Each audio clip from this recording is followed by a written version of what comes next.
Destroy them!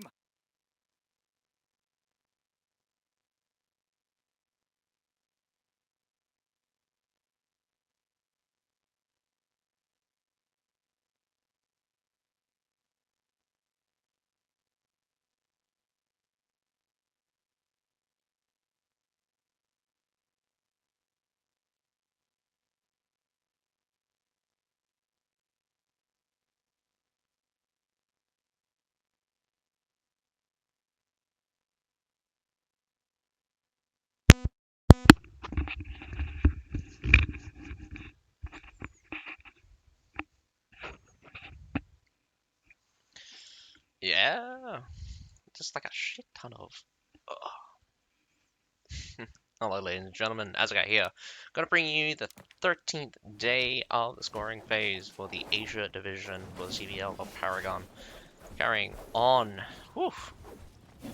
It's gonna continue on. I think this is gonna go until the end of Helheim. So maybe it's actually the Helheim season. But considering that the units available we're allowed to have doesn't include the units up to Chevalier, so it's gonna be interesting. Although the balance changes do come in, which is very interesting to say the least. So lots of so the balance changes do affect the CBL section. Not sure how that's going to affect them. Not having access to certain units, Berserkers, been seeing them a lot lately. Expecting them to really pick it up here on the Asia side. Didn't get to see too many of them on last time we were here on Asia, but on the SA, so South America division, seeing them a lot. Up to 7 Berserkers, I believe. I believe they're just throwing them at each other at this point. But anyway, I'm going to check out what we have tonight a little bit earlier than usual. Should have probably waited. DFS does look to have forfeited. That is very unfortunate. So, what matches am I looking at? Oh, dun, dun, dun. Alrighty, last day. Not very matches. No, not very many matches left. Holy cow. Anyway, DFS. Who is DFS? Oh, there we go. Pleb versus DFF forfeited. We're still going to be watching the DQ. We're going to be watching GPPC first. GPPC versus TKH from Group B, followed by Group A, DQS versus BPJ. Not sure what's going to end up for the scoring, but I'm pretty sure it's not going to change very much from the current scores. Let's see. Let me go check with my good old friend Zombie. Does really. Alrighty, I'm just gonna check a little bit of the scores here for Zombie. Zombie Jade really coming in huge with this nice setup. Updated from the 24th. So that is so by the looks of it, Group A is decided. No more matches for Group. Oh wait, hang on, take that back. DQS and BPJ. DQS and BPJ. Ooh, interesting. If BPJ, if BPJ beats out, hang on, wait, how does this work? If BPJ beats out DQS, that will make it a, that will make a 4-team tie for 4th place. That's actually incredible. That's a perfect loss though. It has to be a perfect loss. That's actually that would be pretty amazing. If BPJ beats DQS, that will be a 4-man tie. The other 3 is No Plan, Crazy Tiger Entertainment, and Quinn Jun. Those are the other 3 from Group A. For Group B, right now we have the Knights Templars, Cliptos, Avengers, and Zigzeon. Group B, do we actually have any battles? So we have GPPC versus TKH. TKH. GPPC. Alrighty, so... Alright, so GPPC versus TKH. Doesn't matter what outcome that is, neither of them will make it in. So, those are your four for the Group B scoring phase. Whew, this is going to be a little bit of a contention here. From Group C, in fact, we have a three-way tie for third and fourth, so I'm going to have to figure out. So, hang on. Who's the battle tonight? T versus OIO. OIO is at 5 and T is at 5. So actually, doesn't matter what happens between T and OIO, but so we have top 5. So the bottom 3 are tied at 10 points. So we got Shen Yu, Earth Federation, S, Gungnir for second, and a three-way tie for third and fourth place here. So Kebabs, Hellfire, and CBL. That is pretty impressive. The three-way tie, and all of these guys have the exact same score. Gonna be a bit brutal to see what kind of mess that's gonna end up as. For Group D, no battles will be played. Pleb versus DFS. DFS has quit, of course. Oh, let me just get into the... Let me just get into the thing before I get absolutely bodied by my spots being stolen.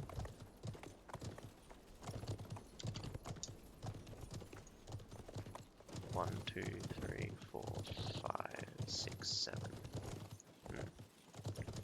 Anyway, we have a two-way, so we have a tie for fourth place here on the Group D as well. So, in Group D, we have On Fire, Plebs, Mugun Kingdom, and tying up for fourth place, we have Vietnam Immortals and EFFG, Holy, Juge? I'm gonna say Juge, Earth Federation G.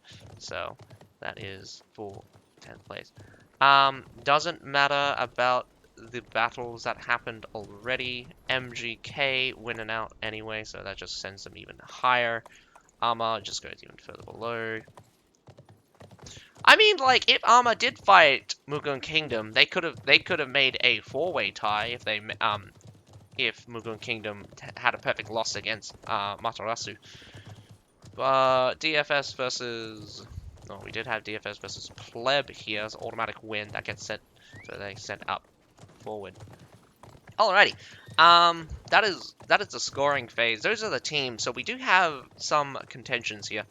So, Group C and Group D does have to have a little bit of a gonna have to have a single round elimination happen, and we have also the possibility of a four-way tie. So how it works right now, we have DQS versus BPJ. DQS has 11 points. BravePlayerJump has 8. You get 2 points for a win, and you'll lose 1 point for a perfect loss, but only half a point if it's just a loss, meaning that it goes down to a tiebreaker. So BPJ. Okay, so if BPJ wants a shot at getting into the top 4, they need to beat Nuclear Power. They need to beat DQS. A perfect win. That way, they get 2 points. Nuclear Power loses a point, loses the whole point, in fact. This is the most important part. That will make Nuclear Power have 10 points. BravePlayerJump will also be at 10 points, but 4 seasons have 10 points, and Kamikaze will have 10 points. So this is really funny. This is like this is one of the times where I'm just like I'm really excited for when this happens, and if it does happen, that will be amazing. If BravePlayerJump pulls off a perfect win against Nuclear Powers, that will give Kamikaze 4 seasons and BravePlayerJump another shot to get into the main section of the tournament. since we are in the scoring phase still, this is not the main section of the tournament. But anyway, we're on to the battle now. We have 1, 2, 3, 4 muskets coming out from TKH. TKH is also going in with 5 short swords and 3 pikes. A little bit of a special, 2 poleaxes, 1 spear. Looking at only 2 metallators by the looks of it. Lots of Iron Reapers here. Interesting to see only 2 claymores out on the field. Gungnir uses a lot of claymores. Very strong support unit. Do not underestimate them. But only 2 metallators. That means the suppression on the wall might not be perfect. But we have GPPC also going with a double metallitor, 1 flamer in the bag as well. But we have 2 Bastion Wild Flames coming out from TKH. Could definitely take out the Nafan guards. From the looks of things, Bastion Wild Flame seem to counter the Bastion Nafan guards, which is a very interesting matchup. But we have 1, 2, 3 Shenji coming out for the GPPC, which does seem to be the attacker this time. In terms of cavalry, 3 cataphracts and 1 winged hussar, otherwise 1 cataphract for GPPC. So, TKH definitely going in heavy on the cavalry side. Going to take a quick look at the weapon composition. 3 muskets, 2 longswords, 2 short swords, 1 glaive, 2 lots of 2 of everything. So we got 2 poleaxes, 2 spears, we got 2 pikes, lots of 2s here. So an even spread of a couple of things. Not sure whether or not it's just player preference or what, if they're good at anything. But here we are on Hidden City. We got GPPC versus TKH for the first battle of the day. Unfortunately, no matter what happens, neither team will be able to make it to the main section of the tournament. So this is quite a redundant matchup. But nonetheless, I hope both of these teams show us what they got. Trebbing, ooh, could have been a low treb. I thought that Hawacha surviving so many shots, I thought that would definitely survive. GPPC is out wandering around, setting up some ladders. We got some guy at the back here. Definitely gonna keep an eye on whether or not they set up culverins. We got double culverin in the back here on the right-hand side. No culverins on the left-hand side. Normally they place it around about here. Alright, we got 1 metallitor shooting towards the middle siege tower and the right-hand siege tower being suppressed. But this left-hand siege tower probably being suppressed by a couple of culverins here in the backside? No. Okay, we got a culverin here on the stairs. Actually, not a bad placement. I would actually put it lower since of the arc of the shot. And I would definitely train for such shots. This one's an interesting one here. Once the tower reaches past this hut thing, threading the shot through it is going to be a bit difficult. And this left-hand siege tower getting dangerously close. We do have a short sword going in the back, trying to take out those culverins. Very well done. Destruction on the culverins ending there. I hope I have the 3 minutes delay on. If I don't have the 3 minutes delay, that's going to be super bad. Please tell me. Yeah, I have the 3 minutes delay on, so that's good. Alright.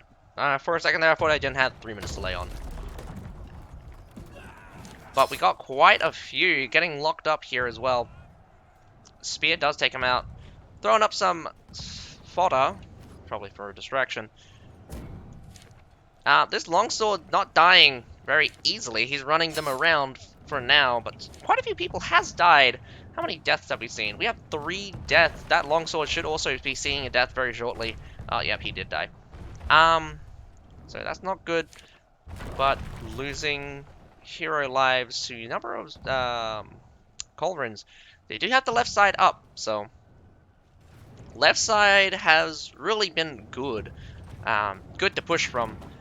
I would say left and right side, left and right siege towers are normally really good to push up from. They're design-wise, it's very difficult for the defenders to get into a good position without being trebable. The middle one's a little bit harder. This undercover section really does protect them from a lot of trebs, and coming up from the sharp angle does make the middle siege tower a little bit safe, but the quickest path quickest path for the defenders to resupply is this middle one. So if you do fight for this middle siege tower, you're really gonna have to fight a battle of attrition, since the enemy defenders can just throw it out. Interestingly enough, we have this musket poking the Medals. I wouldn't really have the Medals face forward. You're kind of the attackers. I don't really need to take this free damage. We'll keep poking. The right-hand siege tower went down. Middle siege tower went down again.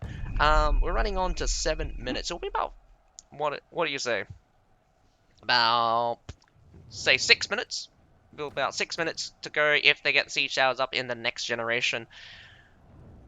Still hard to say whether or not they're going to make a move. Doesn't look like they're moving anything soon. But, I mean, if it does hit 6 minutes, I think GPPC really needs to step up their game, because TKH could end it all here on the wall.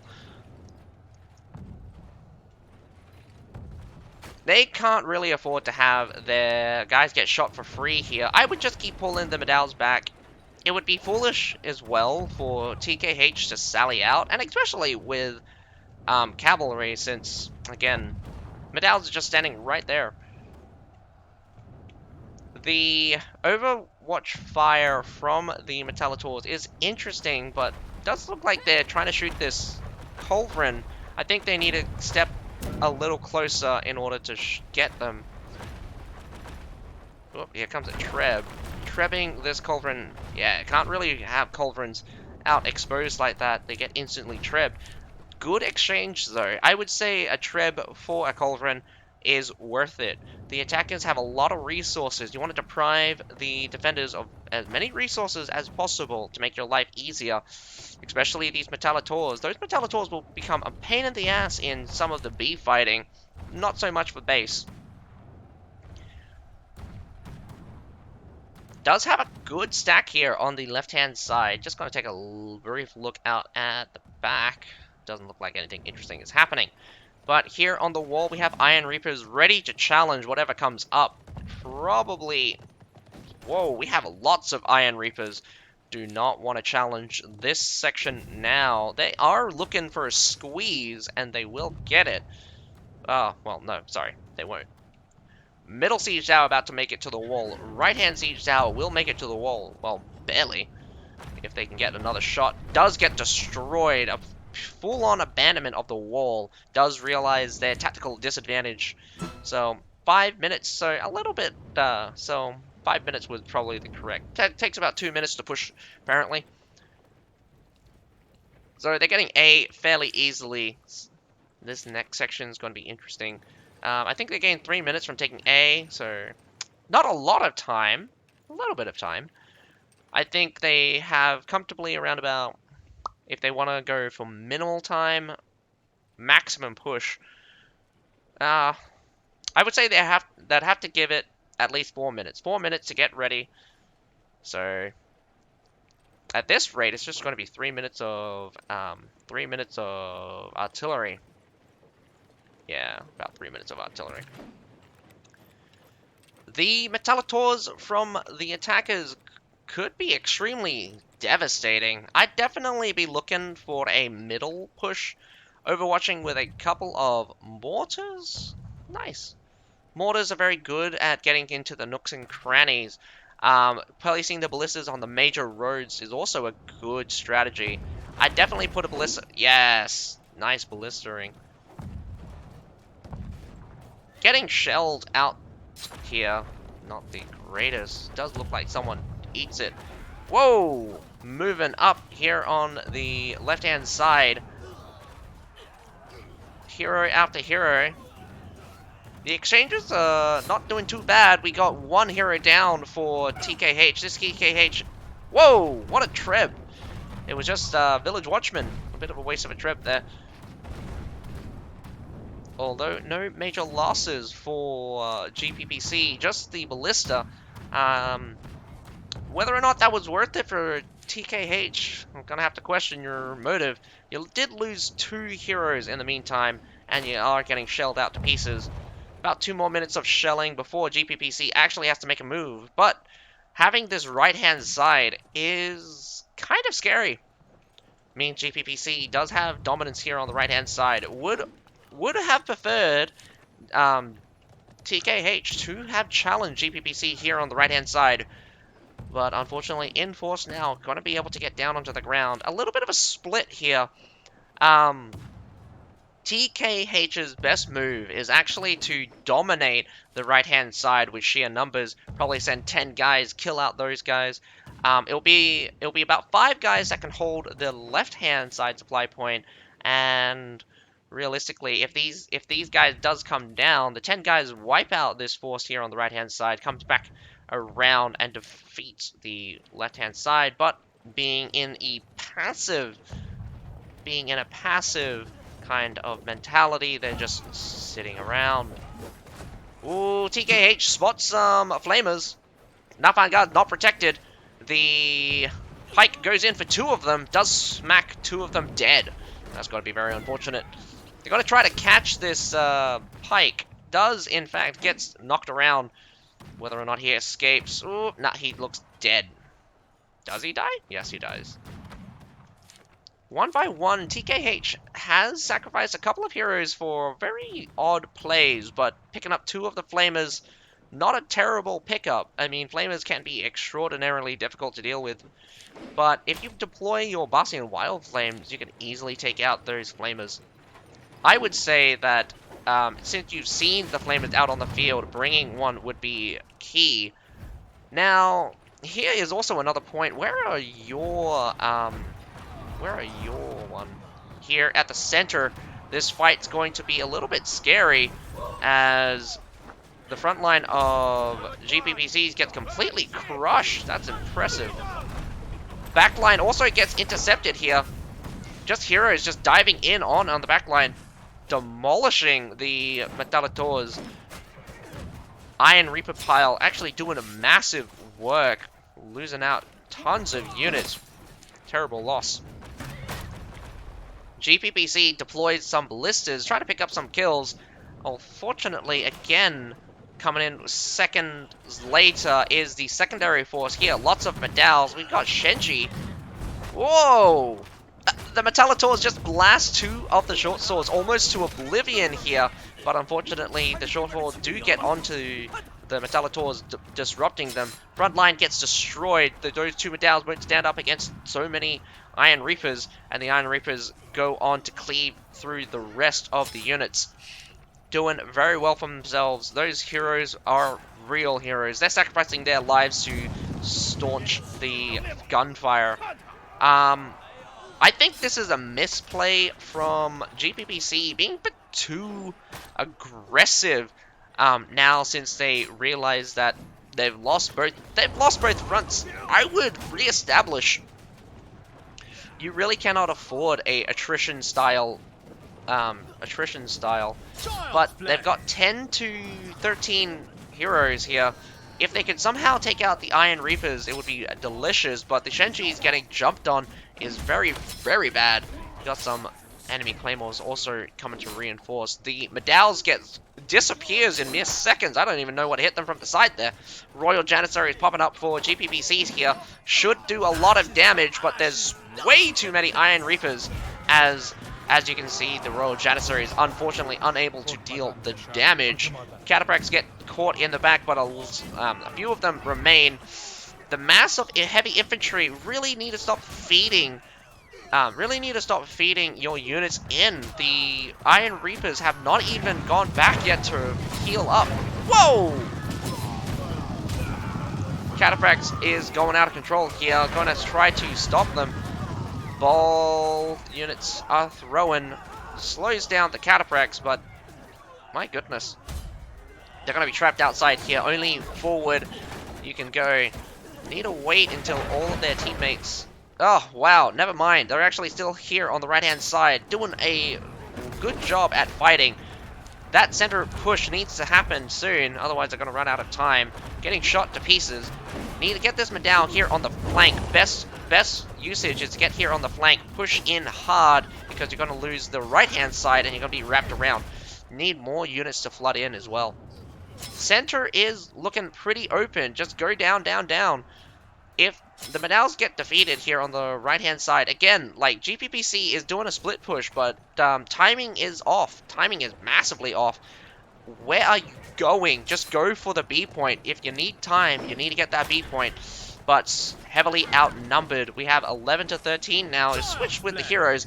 Iron Reapers are still going. I still see so many Iron Reapers on the field for the defenders here. I don't even think they needed to go back using their natural heal regeneration ability.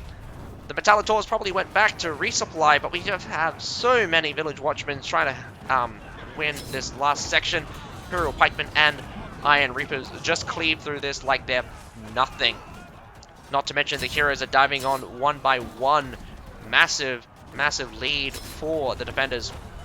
TKH definitely murdering the heroes out. Gonna send them out of the hidden city.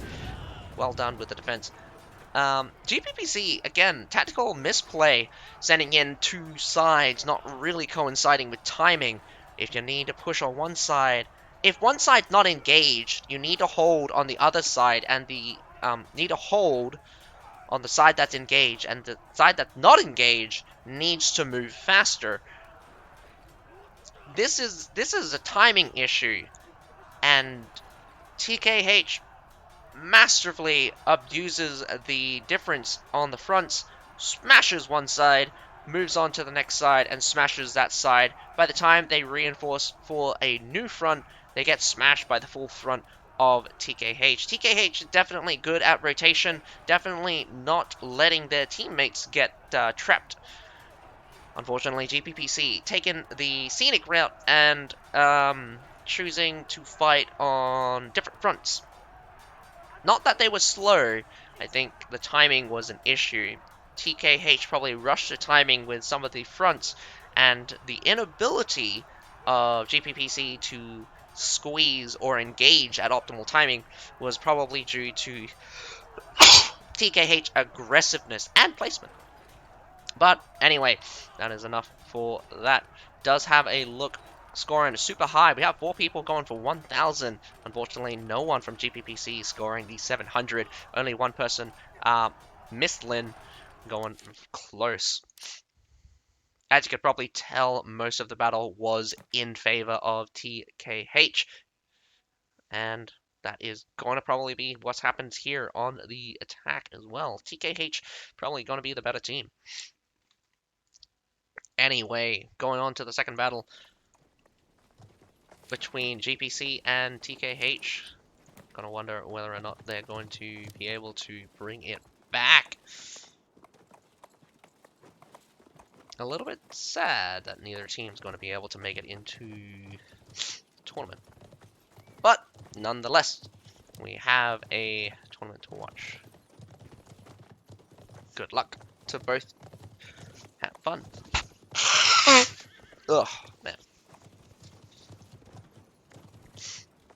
Gotta eat a sandwich in the meantime.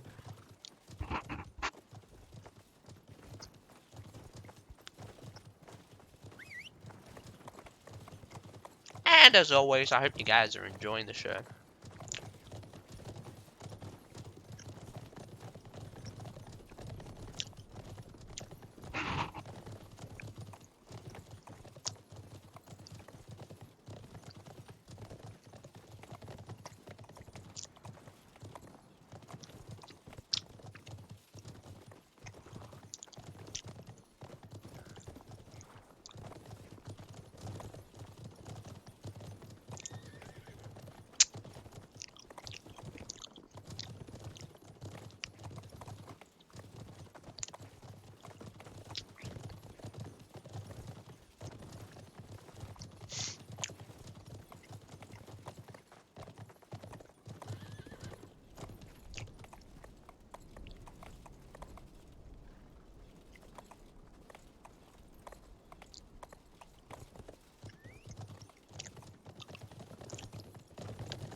Alrighty. Both teams are 15v15. The ready should be cold.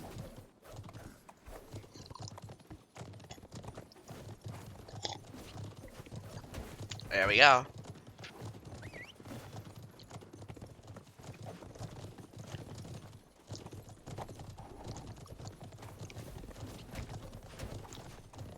I think that's an AoE 2 thing.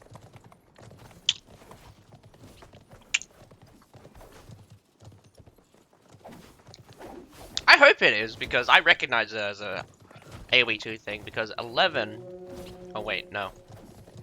1 is yes, and I forget what start the game already is.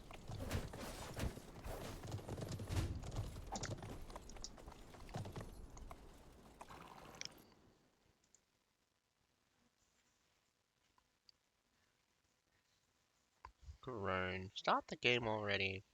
What is it? Oh, nope. You need the full list. Monk! I need a monk!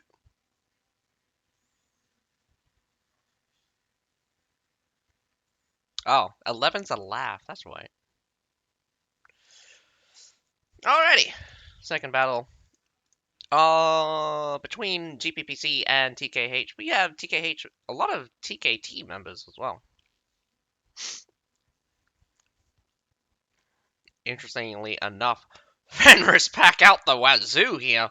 1, 2, 3, 4 Fenris pack, 5 Fenris pack in fact. Not very many berserkers, so interestingly enough, neither side bringing a lot of berserkers. We got 1 claymore, 2 claymores for the defending side. Cataprex, 3 Cataprex, 1 winged star, 1 Cataprex, 2 Cataprex, sorry, and 1 Tundra humans out for the attackers. Lots of mortars, 1 Culverin, lots of Culverins, 1 cannon now for GPPC for the defenders. So very interesting look. Lots of medals, so not unexpected there. But a lot of Shenji for GPPC. Like, if you can protect the range pile, the Shenjis will do you good. These guys got no protection. All of these medals have no protection from range. They have a little bit of armor, not the greatest against getting shot by musket, of course.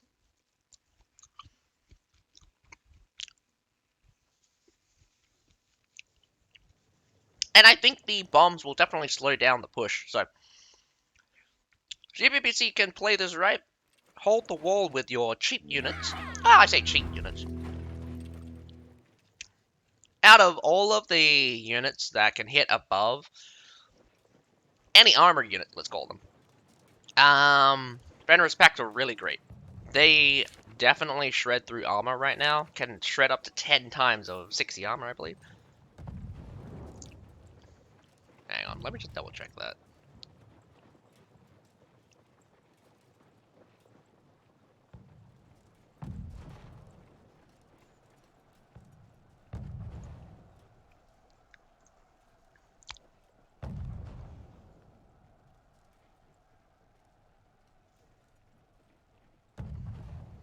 Yep. 60 points of all defenses up to 10 times, so 600 armor reduction getting hit by Fenris. as Fenris just chew through the free units here up on the wall, getting chucked up. Lots of them actually here on the left side wall. Left side wall is looking a bit scary, mainly because you just see a lot of blue. But heroes are not here on the wall. Ooh, this mortar here at the front is getting close. Can it reach? Is my question. Ooh, I think the musket's trying to destroy it, but getting closer. Oh, very, very close. Not far enough, but super close. Probably maxed out range here. That's very unfortunate. Main gate did go down. Right hand side siege tower is dead, meaning... Ooh, we got the left hand siege tower up on the wall, actually. So that's going to be interesting.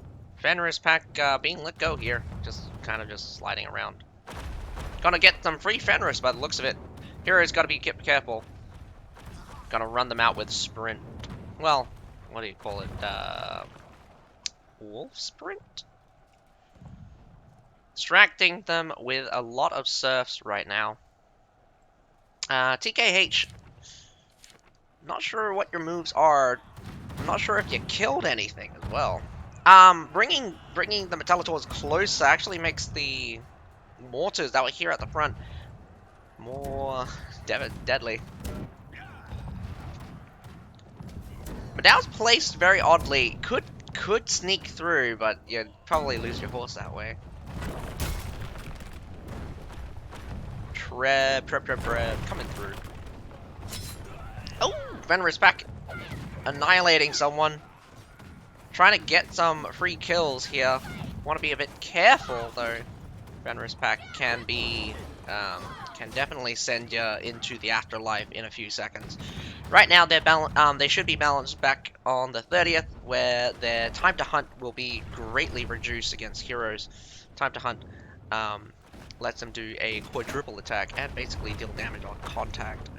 Right now they do full damage, and that quadruple attack doing 1500 a hit plus right now I think the defense reduction is kind of crazy. Medium armor only has around about 600 defenses, so by the time you get hit 10 times, you basically have no armor at all. But that also being said, by the time you get hit 10 times, you're basically dead. 1500 damage 10 times. It's already 15,000 health. Wow. Okay, so you guys probably didn't notice that, but he got kicked off, and the maul caught him mid-air. So that ladder got kicked. The maul caught him as the ladder got kicked. So instead of falling, he got clipped by he got combat grappled as he was falling. So that's really funny. I think that's really funny. It's happened to me before. It happened to me before. I've tried to do it to other people. Not that I've been successful, but that's the second time I've seen it being successful. And it's actually pretty impressive. The timing on that it's got to be really crucial. And if you're the one kicking the tower and you're the maul, you will not have enough time in order to grab him. So you need to basically time it with the ladder getting kicked. You need to activate it just before the ladder gets kicked, and that's pretty tough because you don't see the bar. You gotta sometimes be instinctual. Left-hand side is looking pretty heavy on the heroes. We've got about 5 here. All of them just going through the midsection. Interestingly enough, we might see a front gate push by the main team. About 10 guys here. Left-hand side getting a little bit crushed. I think they're just catching them. Oh, you could have wow, you could have actually sent those Fenris in and smacked all of those Medow. That would have been amazing. Unfortunately, taking that advantage is a bit hard to see. Pulling back is... Oh man, I just missed out a major fight here. They're going really hard. Fenris pack at the front here, getting in on it, but unfortunately Iron Reaper Pile just smacks them to pieces. Gonna try to catch them here on the ground. Iron Reapers will do very well against the Fenris pack. That days on hit is deadly, but so many Fenris pack. Whoa! We have a Medow retreating into the claws of the wolf pack. Down goes that siege tower again.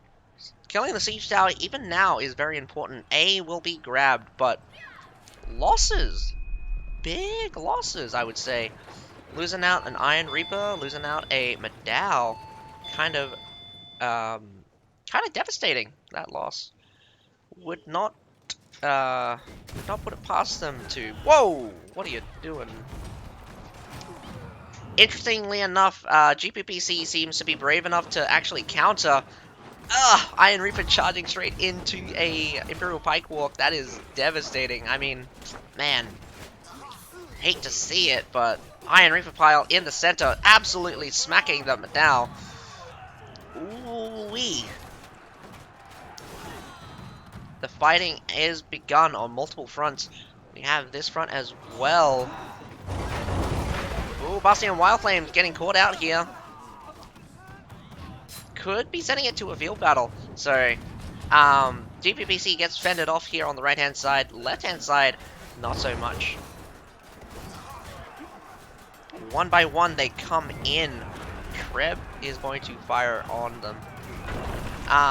TKH has less surf, so it's gotta be probably important to note that even though TKH has less units right now, they do have superiority in, like, actually I can't say that. They have less surfs, that's all I can say. In terms of engagements right now, GPPC just lost a huge numbers of heroes, and they're being way too aggressive. They're gonna be trapped in a second here. Need to take out that short sword in the back. All of the Shenji here up on the wall. Oh man, that is brutal. Trying to keep the pressure on. Trying to keep this wall. Contested. The Shenji, unfortunately, the Shenji being wasted, I would say, in this scenario. GPPC again being super aggressive unnecessarily. Really need to just wait for your teammates to group up. Really need to take battles that you can win. Trying to do a squeeze here on TKH.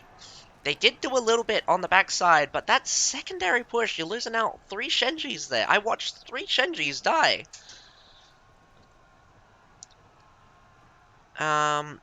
Whether or not... I don't think TKH has very much time for artillery. They've gotten a siege tower up, finally. Avenue in, but whether or not it's going to be worth it. GPPC, again, a little bit of piecemeal in terms of units right now. And I'll be honest, not very many remaining... Whoa, remaining troops. Troops remaining. Troops dead. Ooh-wee. Nothing my axe can't handle. Destroyed something yet again. Probably destroyed artillery. So, it's going to be one last hard fight. 4 minutes to go. TKH gets the right-hand side. So, GPPC giving up the right-hand side is not a terrible idea. They want to delay the engagement as long as possible. I think the important thing here is to take away is that TKH is superior in unit quality, and unit quality is down for GPPC, so really need to chuck in those surfs and slow and kind of disrupt the formation. Slowing down the formation with surfs, probably not the smartest thing idea, because Iron Reapers will definitely stack up heavily, and you don't want that sometimes. You actually want to disrupt the Iron Reapers as much as possible. You don't want them to stack super heavy. We still have another Shenji, so I guess only 2 of the Shenjis got whacked out. Not... Oh, this might be a bad engagement. Bad start off. You sent the, whoa. Very bad start off. Being too aggressive. Kicking it off really hard. We got some Iron Reapers and some Medaos coming up from the rear. No one protecting the rear. The center section is looking kind of dicey. Bit thin on infantry everywhere, but Cataprax coming in super late as the main mass of infantry gets absolutely ran through. Their own some Cataprax from the attackers as well. Timing is everything, but so many Medaos here on the backhand side just instantly gives the Cataprax. No, Tundra Humans here on the side actually gets stopped by a Medao coming in with a flanking force. Alrighty. After that engagement, I don't think GPPC got very much chances. Again, trying to do a flank at the worst possible time. You really needed to be in a position before the push happens, and my goodness, not going in the center here at that time. Bad mood. You want to stall the fight as as long as possible. So you wanted them to overstretch themselves, sit your ranged units here, shoot them as they turn the corner. As you shoot them turning the corner, you can set up your guys ready to counter. As they send more troops to the front in order to push you out, you send more guys in, and they get shelled to pieces. Unfortunately, I don't think GPPC's got very much, don't have very much to stand on. Not very many high tier units coming out. We still have a Bossian Wild Flamed, one Metallitor. Now, Prefecture Pikeman, again, Prefecture Pikeman's a one-hit wonder, but let's be honest, that's a lot of tier 5s. You don't have a lot of tier 5s yourselves. In terms of quality, you're beat. You're absolutely getting destroyed in terms of quality. Your first two engagements, again, prolonged engagement on the wall, not terrible, but not the best either. Again, timing and, like, your timing of your engagements are not working out for you. So, you really need those flanking forces to come in faster. Really need them to come in faster, get in position faster, and definitely need to wait. Your front line needs to wait. Demez pikemen are actually really good at stopping cavalry. Should be able to stun some of these. Well, here they come for major engagement. Whoa! Moving at the worst possible time. Cavalry just charging in from multiple directions. Holding up here in the red room, but getting burnt to pieces right now.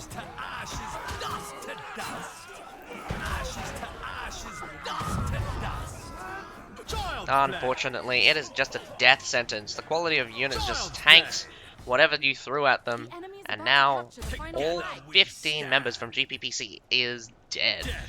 Victory for TKH.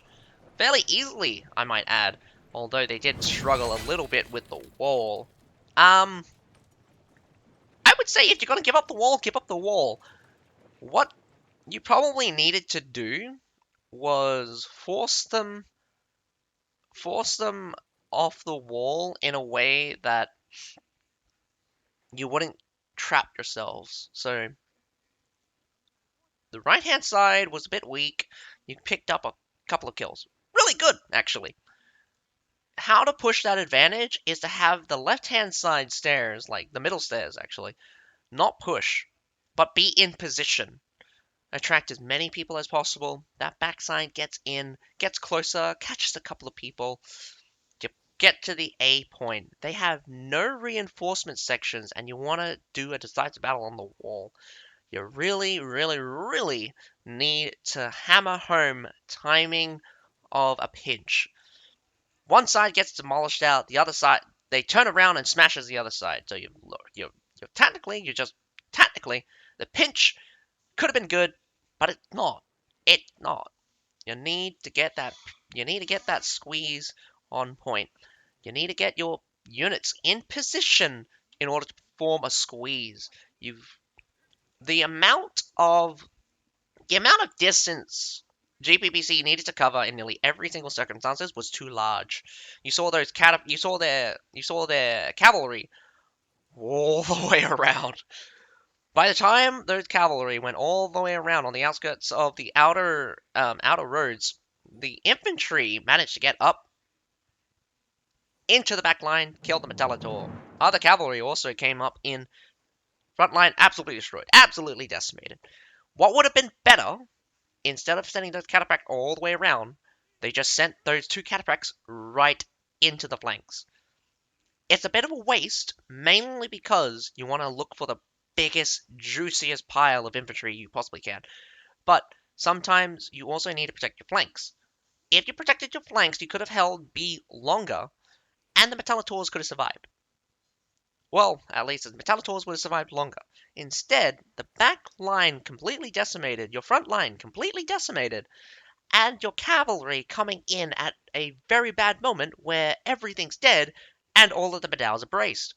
The enemy medals had nothing to worry about because the enemy front lines are dead. So, in the end, GPPC, too aggressive at times and need to calm down and wait. Wait for the enemy to make a mistake instead of you being aggressive trying to create an opening. You're here on the defense, you want the enemy to make a mistake. And when you're on um and when you're on the attack, again, you really need to catch the enemy where they're weak and not let the enemy catch you when you're weak. Timing of a pinch really matters. GPPC really need to concentrate on being on the positioning of your own guys and when to be aggressive and when to be defensive. But otherwise, I'm going to catch you guys in 20 minutes as the next set of battles should start then. I'm going to take a break. I'm going to catch you guys then, and I'm going to eat some sandwiches. But I hope you guys are enjoying the commentary. We still have one more battle tonight. It's going to be very interesting. DQS versus BPJ. And the most important thing about this battle, this next battle, is that if BPJ beats out DQS, it's going to be a 4-team tie for 4th place here in Group A. And I've loved, and one round elimination stakes are high. Whoo-wee. But until then, I'll catch you guys for the next battle in 19 minutes. Be right back.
And we're back.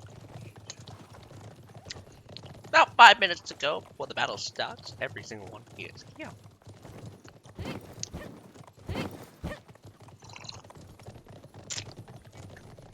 I think this is one of the more interesting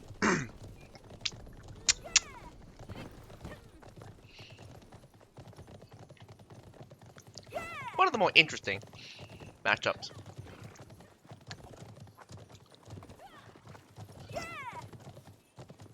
I do have to say, though, if BPJ actually beats DQS, that could allow BPJ themselves and 2 other teams to come back into this tournament. And that's the most exciting thing. Most exciting thing I've looked up all day. I'd love to see it. Love to see them to make it back.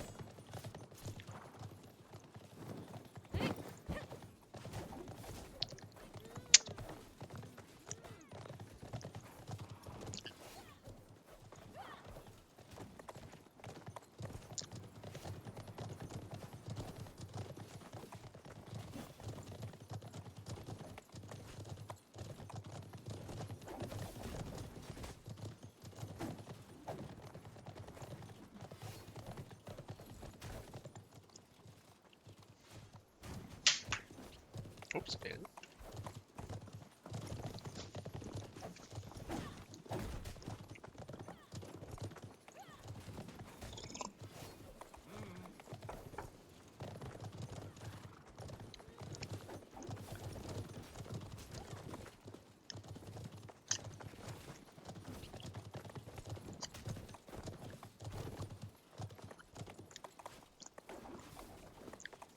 Three minutes to go. Not much time left.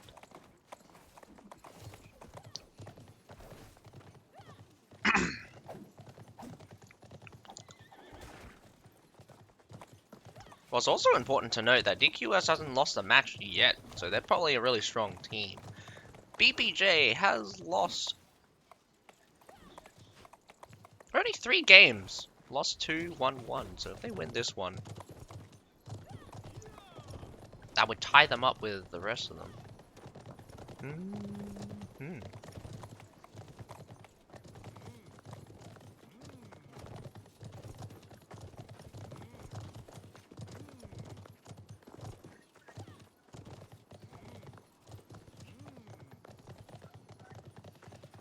Losing against 4 Seasons. Oh. Okay, so they fought 2 of the weaker teams.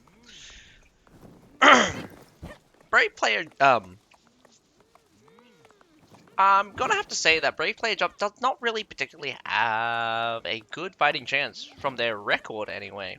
But we'll have to see.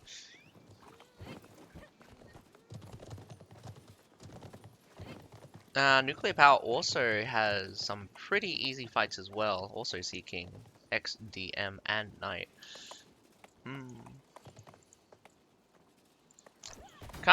Well, my previous matches with these guys, not really shown the limits. Not really shown anything spectacular. But I guess we're just going to have to see them in action to really dictate whether or not we think they're a better team. I've not seen the limits of these teams, and I've definitely not seen, like, skill-wise, both of these teams probably are similar. Happens of circumstances and matchups. We should be starting any second now, as the timer ticks down. About 10 seconds before 9.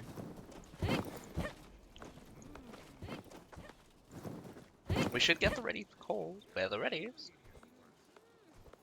Ready or not, here I come.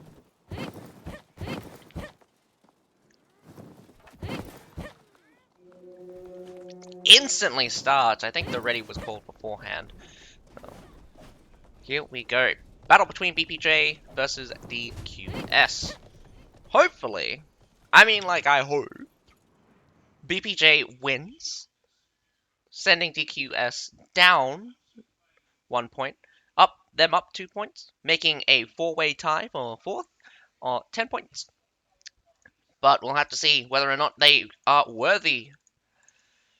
Here, BBJ is going out with 1, 2, 3, 4, 5, 6, 7, 8. 8 pikes. That is a lot of pikes. My goodness. Lots of cavalry, so my goodness, if DQS decides to end it on the wall, this cavalry could be very much be useless. We've got 1, 2, 3, 4, 5, 6, 7, 8, 9. 9 cataphracts, 1 tundra human. That's up to 10 cavalry. That's almost wow. That is like, how to say, a third of your lineup. Cavalry. That means they can't touch the wall with that. DQS also has a decent amount of cavalry. We've got 1, 2, 3, 4 cavalry. Only 4 pikes. Lots of poleaxes. 5 poleaxes coming out. An Imperial Spear Guard. Ooh, love to see them.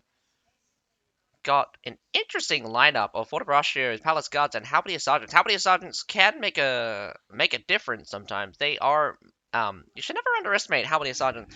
They really do well. I think what makes Halberdier Sergeants really good is the Phalanx. The Phalanx brace is one of the most OP braces, or one of the most OP formations in the game, because of how it works. Constant brace damage and a big, like, constant brace damage. It does like 600 or 700 a tick. These ticks are nothing to scoff at as well, and they also do a basic attack.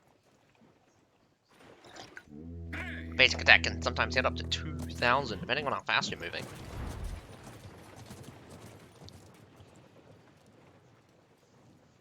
But the only weakness of the Phalanx formation is density. You can easily overwhelm it, knock them out of formation. And, or, I mean, like, one of the most important things about the Phalanx is that it's an auto, it makes the, while they're moving, the Phalanx formation causes the units to constantly move back into formation, so instead of bracing directly on the spot, it's a formation that constantly needs to be maintained. So if they get knocked out of formation, they could just end up walking straight at the enemy, and if they get stuck, they just keep walking towards them until they die. Unfortunately, fortunately, that's how it is. Can't really design units. We got the Middle Siege Tower absolutely getting bodied by the Metallators. 2 Metallators out from the defender. That means not a perfect suppression. Could destroy these siege towers early, though. If one trip does destroy a cannon, Watcher does go down. And we got 2 cannons at the front getting down.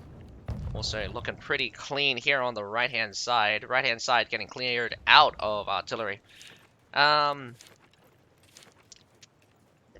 Bug yet again. Not really much of a bug, since I am on the attacker's side. That means I get to see which supply points are open. So it does look like only this left-hand side supply point is open. Could go through the front gate, take that supply point, but looking pretty scary with a Medal and Fortibraccio setup. Although I would just put the whether or not I would. Sometimes in dispersed formations, you want something else to be in the center to create the block. Otherwise, I just have 2 Medals on either side. The Fortibraccio being here actually gets it really weak, and you could push in through the side here, hit them from the back. Gotta be careful about that. But anyway, battering ram does destroy the front gate. All of the siege towers making their way downtown yet again, getting destroyed and getting pushed yet again. Metallitor counterfire here. Really good usage of the Metallitors trying to destroy these culverins. Not that any of them actually hit so far. Come on, you can do it. Inaccurate as hell. I mean, like, you place it probably right on top of the thing, and it's just like, I don't want to hit this very centerpiece. Left-hand siege tower does go down yet again. Middle siege tower getting pretty close, but it's on critical. This is where I would just bring it closer. Like, I'd bring it closer. Like, I'd put it here. Oh, finally gets destroyed, but I think a mortar took it out instead. Maybe it's because it's also doesn't have that 25% accuracy doctrine. That 25% accuracy doctrine really changes the Metallitors. Although the factor is that having too much accuracy does really having too much accuracy for these range units gives a little bit too much reliability. And I mean the style they went in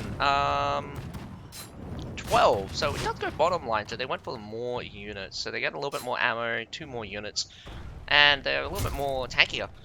Top line, you get more accuracy and fire rate, but realistically, they're good. Top line, good for precision aiming. Bottom line, not really good for area denial. Berserker's being let go, that's interesting. Iron Reapers here at the front, taking a lot of damage here. They're retreating, unfortunately. Does look like 2 of the Berserkers did eat it in the meantime. Fenris trying to do a small catch there. Not a big pickup, but a pickup nonetheless. The Berserkers did kill out a couple of the Iron Reapers. 2 Iron Reapers to 2 Berserkers. 2 Berserkers losing out. Realistically, you don't really want to lose Berserkers. You want to really keep them up to 8 as long as possible. As they go down, it becomes harder and harder to rage. It's one of the most important things. Interestingly enough, DQS abandons the wall. Guess they're out of resources to destroy the siege towers yet again. Interesting decision, mainly because I would have postured, at the very least, on the wall, see if I could do small fights. Again, you really want to take the small fights when you can, and especially wait them in certain sections. I would abandon the middle and stack the right-hand one and the far left side. See if I can catch. The middle would just go straight up, straight through. Nothing to see here. But as you can see here on the left-hand side, if I was ready in that position, I would have went up, smacked these 2, continue on across, kill these guys, and by the time these guys get pushed, coming up around, I would have had my right-hand side push in from that right-hand side, clean up on the tail, retreat this section, and then, I mean, if these guys turn around to deal with the right-hand side, I could retreat this section, come down up here, come up these stairs, and come up behind again. But optimal plays like that obviously it doesn't normally work out like that. So major engagements will be important. We got Metallitors here at the very top. Not very many juicy targets. I do see a Halberdier Sergeants could shoot them, putting up some ballistas. Lots of time, 7 minutes 40 seconds. I'd probably give about 3 minutes 30 seconds to trebbing the shit out of these guys. Big treb, lands hard. Wow, that is nasty. Oh, lots of damage and good hit on the Metallitors. We got what do you say? 4 Metallitor dead bodies? Yeah, I'm gonna say 4 Metallitor dead bodies. Could be more, but nonetheless, that is a major loss. Major loss for the defenders. Let's see. 3 of them died for that one. Ooh, 5 of them died for the other one. So we have a little bit of split. So 10 for this one, so it's a top line one. This one's a bottom line one. Interesting pick to have each. I would prefer to have consistency of veterancy, or maybe have veterancy at different times. We got the Claymores here beating out the Halberdier Sergeants fairly easily. They should go down about 10 more seconds before they have... Great. Got the Cataphracts coming in through the center. The Bastion Wild Flames definitely making a mess of things. Not very good here at the front. Engagements doing heavy, but left-hand side is cleaning up. Engagements not too bad, I would say, here on the left-hand side, but it's about to turn into the worst as the backside gets caught out. Does look like the Flamers did instantly drop because of the Fenris. Fenris in the back line with Madao supporting. Absolutely chewing right through. Actually, only... Whoa! We still have the Bastion Wild Flame still alive. Don't know where you're headed. Get those Madaos in position. Protect your front line. Unfortunately, it just collapsing. BPJ going on aggressive side, not caring very much for the B point right now. They're looking to hunt down DQS. Child's play. Doing really good at hunting down DQS right now, as the poleaxes catch them one by one. I guess that's why anyone would bring a poleaxe. The Rough Justice is kind of brutal. DQS forward position here, not a good fight to say the least. Rossi and Wild Flames again going in with that throw, lighting the units, absolutely making it super easy to smash through. Cataprax could do a charge. Ooh, here it comes, catching a couple of the Cataprax, enemy Cataprax. But surprisingly enough, the Fenris pack and the Berserkers doing well. Wow, this spear going in super deep, trying to get a big pickup. But I think in terms of cavalry, BPJ has way more. Gonna have to be careful here now. I think BPJ is a little bit stretched thin, as DQS has been able to stabilize more or less. But cavalry is raring to go. Look how much cavalry is on the field right now. Oh, nice pickup. Catching most of that catapract on the backhand side. Imperial Pike walked anyway at the front, so that would have been a major loss. Unfortunately, it does not change the fact that you did lose B and you lost a major section of your army. This retreat here is a little bit ill-conceived. Really got to be careful with the retreat as they come in on the catch. Fortebraccio also getting caught. Tundra Human going straight through, rips apart that Palace Guard and the Fortebraccio. Moving on forward, that Treb going hard. Down goes DQS, someone from DQS, I'm not sure who it was, but I'm pretty sure they're gonna have no health at this point.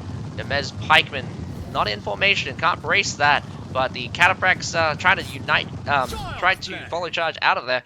Again, also another Cataprax getting hit by the side. Unfortunate. BPJ might just go slamming right through here.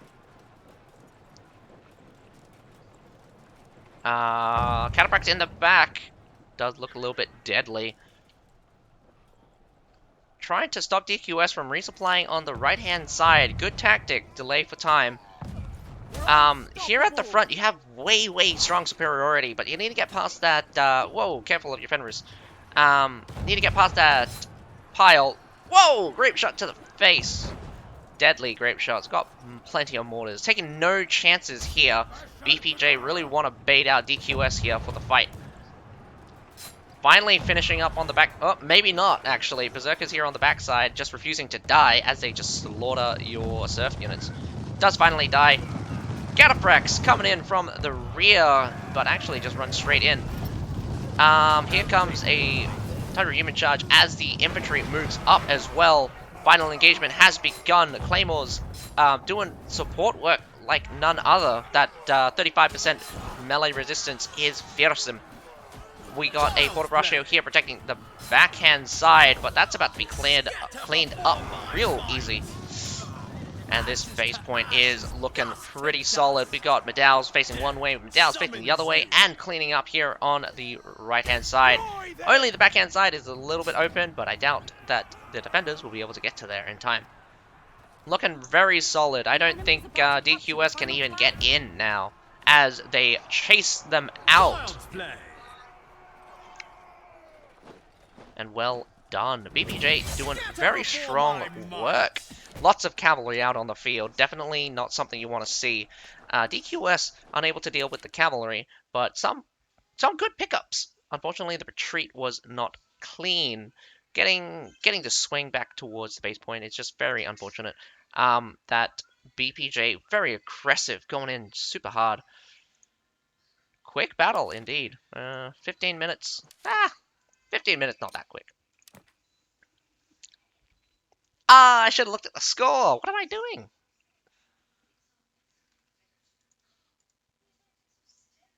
Anyway, I'm just going to go straight on to the next battle. Can't really say very much whether or not your plans.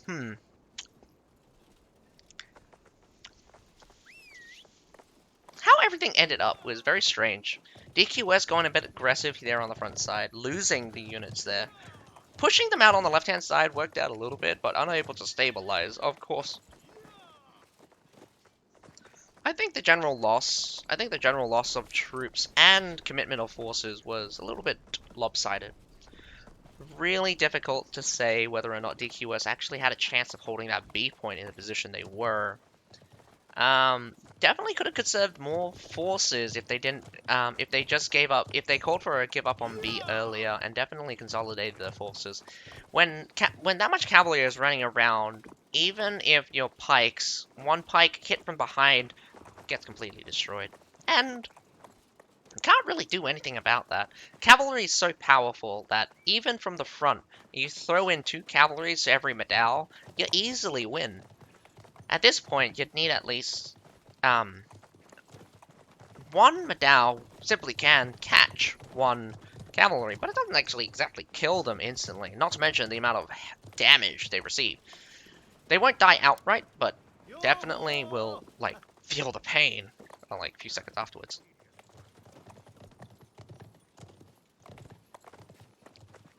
I do believe that cavalry has a major issue with design, mainly scalability of their charges, being able to just run everyone down so easily.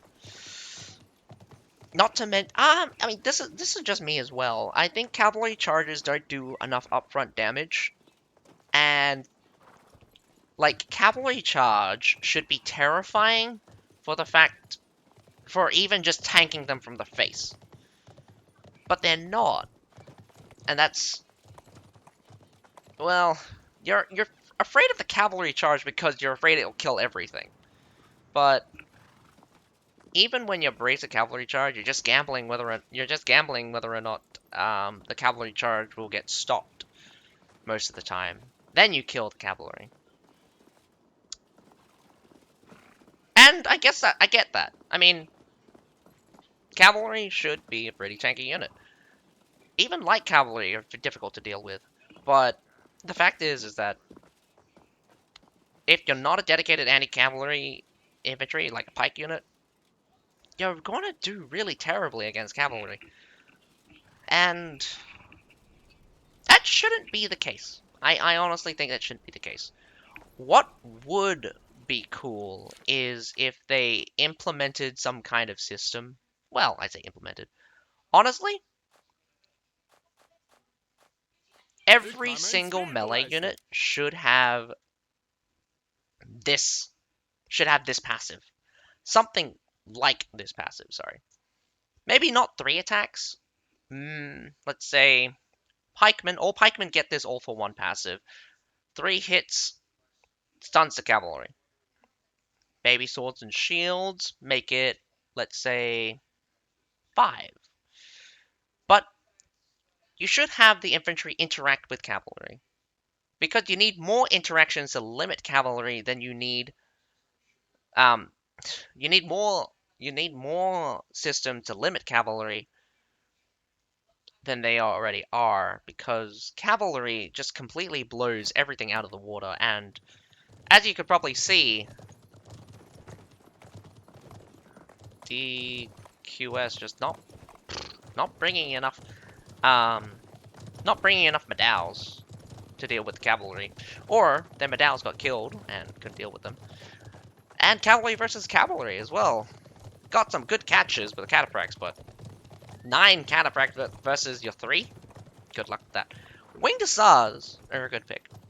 If you're expecting a lot of cavalry, I'd bring Winged Hussars. Winged Hussars are much better than medals because on the charge, they just outright beat cataphracts. And that's good. That's really cool. That out of all of the cavalry, I think Winged Hussars are the, I think there was a change at some point. I think cavalry nowadays cannot instantly break through block, and I also think Winged Hussars are the only cavalry unit that still ignores block. I think the other units, I think all the other Lance cavalry have been changed so that they interact with block more. So that is a bit sneaky. But Winged Hussars is very, very nice. Ugh! Very nice counter to Cataprex, and especially if you're expecting, like I would be expecting a lot of Cataprex from BPJ. So not only would I bring Medaus, I'd also bring Winged Hussars, because if you see a cavalry charge coming, like especially down those ranges, a Winged Hussar charge could just wipe out any number of Cataprex because they will drop Cataprex like no other cavalry. Like they will drop Cataprax like Fort Braccio drops cavalry. Oh, whoa. We got one, two, three, four, five. Five. Wow, we have four Berserkers. Coming from the defenders. Five coming from the attackers. Does look like one of the attackers are, how to say, DC? AFK? We still have one, two, three, four, five, six, seven. Seven pikes out for BPJ, four muskets. Interesting to see. Lots of short swords being a bit too heavily reliant on that iron sight again. I think this was also apparent that BPJ was definitely much better in the DM style 1v1. Well, with the heroes with no units kind of style. This Jewel Blade looks to be trolling here. A little bit of a swap out, but we got one, two, three, four, five, six, seven, eight, eight axe, eight, eight Zerkers out on the field now.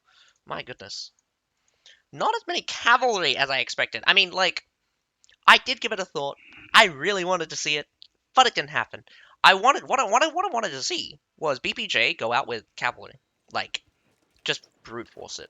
If let's just say they did a sally out and perfectly suppressed. That would be cool. Like, if 10 guys did a sally out, 5 guys on the wall, patrolling those sneaky ladders, wiping them out. Like, again, a lot of people forget to realize that they get a bit complacent and don't really watch out for roaming. Like, a sally out, a perfect sally out, can work super well. Like, I've seen sally out works, I've seen sally out fails. Teams, especially attacking team, should always be wary on counteroffensives, because the units that you do have out, such as Spear Guard, like these ones, Berserkers, and all of your Serfs, could get cleaned up. Could get cleaned up, but they do have a Medal here. One Medal here at the front, probably good to see them. But only 2 Medals out in total. If they came out in force, I mean, like, we got also Halberdier Sergeant here as well. But if they can't come out in force, you can easily overwhelm a Medal. I mean, 2 Cataprax at the same time charging a Medal, you'd easily punch right through it. And the Cataprax won't even die. That's the scariest part. The Cataprax wouldn't even die. Alrighty, the left-hand siege tower did go down, middle siege tower about to go down, and the right-hand siege tower is, let's say, 2/3 of the way down. 1/3 left to go. We got the front gate about to be battering rammed down. Could use this, let's say, fire... what do I used to call it? Fireballs? I call a lot of things fireballs. Well, this fireball thingy, if they could have used it, kill a couple of serfs, probably kill like 2 serfs. Main gate is down. Did move the halberdiers that was there. I would... Again, this is very weird facing. Like, I'd have the halberdiers facing the correct way. Having them face the opposite way is kind of weird. Not to mention, there's actually 2 Medals here. One Medal facing the wrong way, and the other Medal facing the right way. And it's just... Oh, there we go. We got a little bit of shaky. Well, they did spot the pile at the front gate, so a front gate push, it doesn't look feasible. We've got a small climb of surf units. Probably get cleaned up pretty easily, as one of the berserkers will probably just rock up and smack him off the wall. Patrolling here on the left-hand side.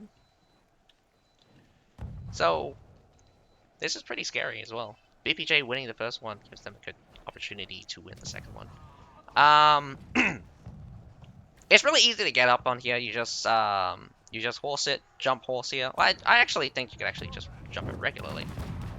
Yeah, I think you might be able to just jump it regularly, jump up on top of the wall. I mean, on top of this hut-looking thingy. Berserkers coming to kill some farmers. Pretty easy. Nothing really happening. Ladders really not very effective if you're just coming up with something as weak as that. Berserkers will easily kill them, and it shouldn't be much of a contest. So BPJ should also. Are they down one guy the entire time? That's not going to be good. It's very unfortunate that DQS is permanently out one, and man, that is kind of brutal if I do say so. It's just. I really hope he comes back. Whether or not they actually did have one, I missed whether or not they had one. I feel like DQS is given up in this case if they don't actually have a 15th player. On defense, I can see it working. On attack, you'd have to be much better than the enemy team, and the enemy team has to make a couple of mistakes in order to really let you through. But DQS being naturally down one person is... Whoa! What is happening down here? BPJ being too confident in their deathmatch skills that they actually come down off the wall to kill the enemy heroes. Hang on. One death. Ooh. Probably ill-conceived Treb. Whether or not it kills someone a bit late, I think, does come down. And mostly dodges. Easy dodges. He was out of there before you even activated it, basically.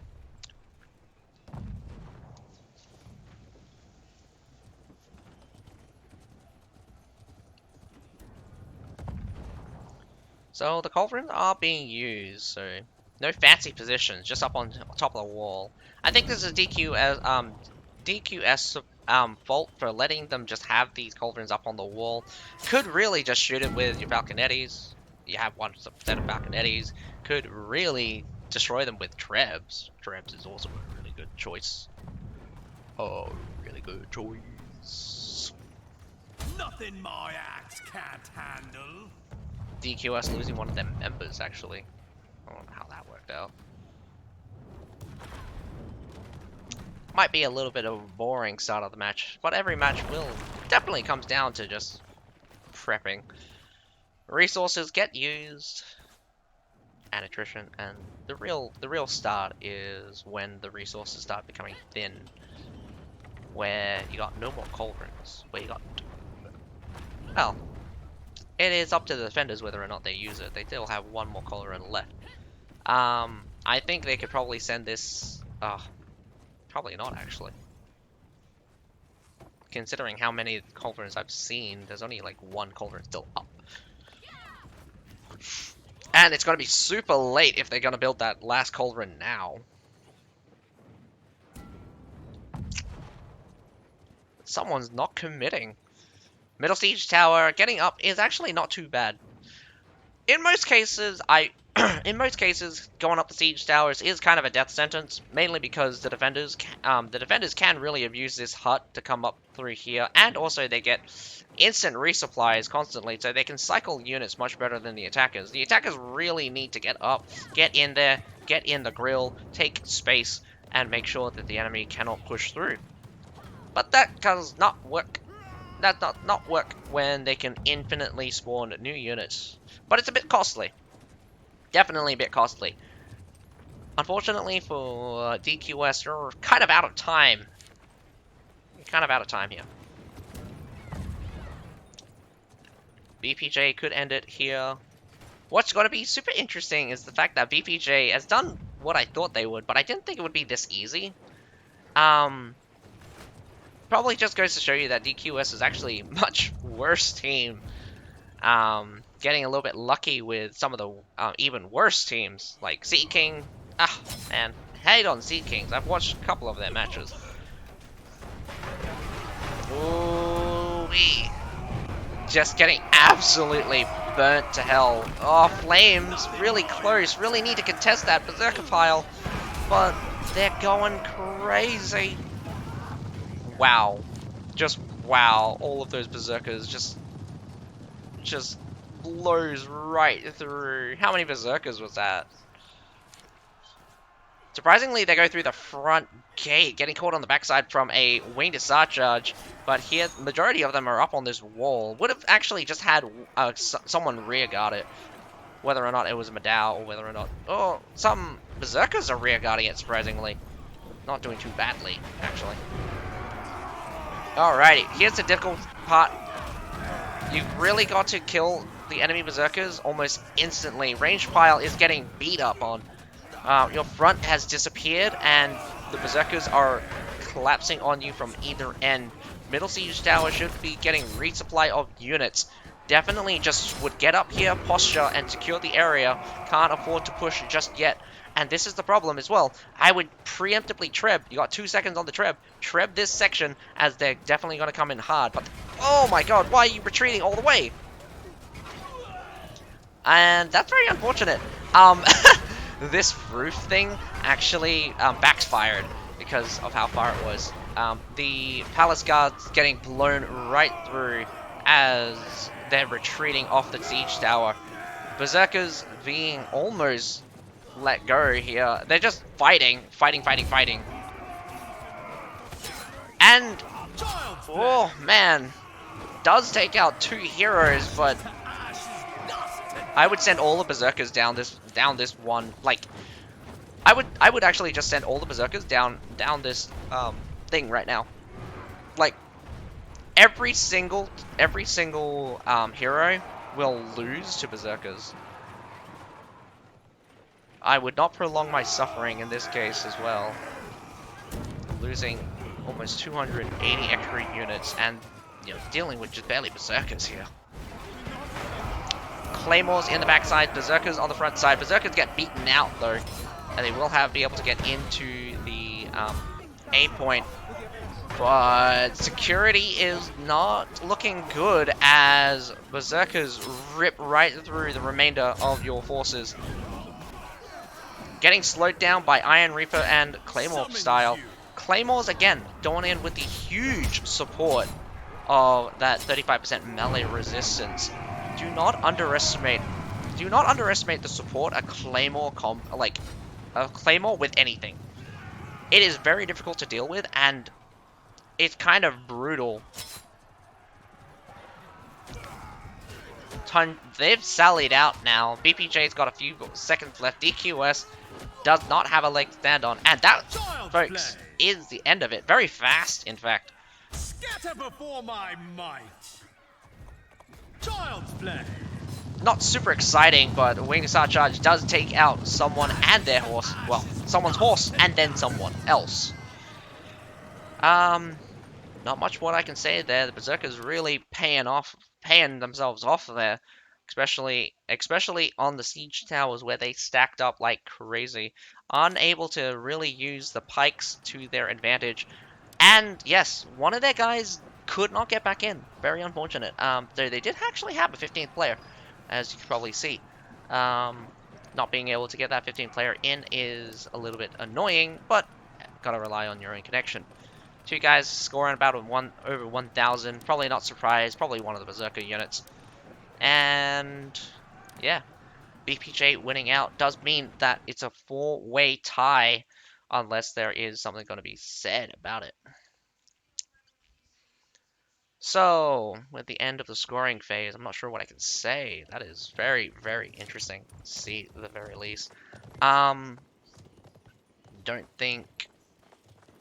think any more battles will happen with the end of that.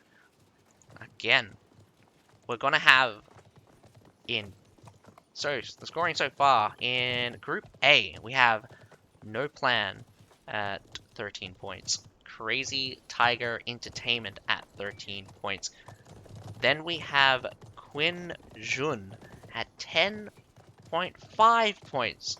And then we have a 4-way tie for 4th place. Nuclear Power, Kamikaze, and Nuclear Power, Kamikaze, 4 Season, and BravePlayerJump all at 10 points here. What's going to be amazing is whether or not whether or not who's going to win the elimination rounds. And again, this is very, very important because it's a one-time elimination round, and I think it's going to be a field battle. It's going to be a bit intense since you're going to have to play it, because I'm not sure how they're going to do an elimination round, as 4 people will have to fight it out for the chance. So, we also have Group B with the Knights Templars, Ecliptos, Avengers, and Zigzeon. Very clean cut. I don't think anything changed here. Do have 3 people with 10 points, but the 10.5 from Zigzeon really does keep them up on the thing. But for Group C, we do have the Shen Yu Earth Federation S Gunneer for second, but we have a 3-way tie for third and fourth place, so only 2 people out of these 3 should be able to get in, so there will be elimination rounds between Kebabs, Hellfire, and CBL. So nothing changed for Group C. Group D also didn't change. We have Plebs, On Fire, Mugun Kingdom, and tied for fourth we have Vietnam Immortals and EFFG Holy Juke Earth Federation G. Alright, we should be able to get information about that at a later date, but I'm really excited to see what is to come. The announcement for the elimination rounds, I'm not sure how it's what's going to look like, but I do hope that the in the coming weeks we get to see the actual tournament, the elimination, not the elimination round, but the main section of the tournament begin. So, other than that, we still have the SA, so South America Division Tournament, happening tomorrow morning for me. So, and roughly around about 10 hours from now. 10 hours, 20 minutes. 10 hours and 20 minutes, sorry. We have the last day for the South America Division scoring phase. And it's exciting to see. It's a round robin. 3 teams in each of the groups. These 3 teams get to fight each other twice. So, it is a good indicator of skill. Unfortunately, a lot of the teams have pulled out. Timing, again, is a little bit shaky. This is the longest time we've been in a tournament. My goodness, we started this tournament at the beginning. Oh, well, hang on, wait. We started this tournament last month in May. Sometime around the 4th, I believe it was the 16th? No. I think it was like mid-May. How long and how far we've come. But anyway, we still don't have the Chevaliers unlocked for the CBL. We do get the balance changes, so that is very interesting. But other than that, that is all for now. Really hope you guys stay tuned for the announcements for the main section of the tournament and who is going to win the elimination round for the scoring phase. But my name's Azukai. Have a nice day. I'll catch you in 10 hours if you guys want to watch the South America Division tournament. But I hope you guys enjoyed the stream. Bye for now. And I said that in the wrong order. What I normally say is, I hope you guys enjoyed the stream, but other than that, my name's Atsuka. Have a nice day. Bye now.